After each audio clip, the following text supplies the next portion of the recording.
उपनगर परिसरातील गवळीवाड्यात थरार दुचाकीला धडक देत अल्पवयीन मुलांवर हल्लेखोर पसार।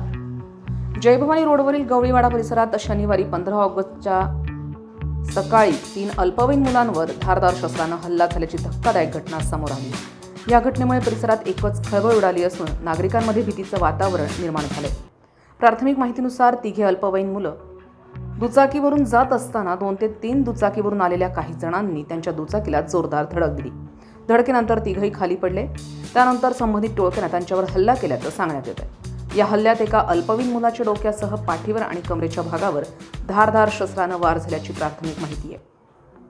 परिसरातील दुकानदारांनी वेळीच हस्तक्षेप केल्यानं मोठा अनर्थ टळला, मात्र तोपर्यंत हल्लेखोर घटनास्थळावरून पसार झाले। यावेळी त्यातील एका दुचाकीला घटनास्थळीच सोडून गेल्याची माहिती आहे। स्थानिक नागरिकांच्या मदतीनं जखमींना तातडीनं जवळच्या खासगी रुग्णालयात उपचारासाठी दाखल करण्यात आलं। घटनेची माहिती मिळताच उपनगर पोलिसांनी घटनास्थळी धाव घेतली। फॉरेन्सिक पथकाला पाचारण करण्यात आलं।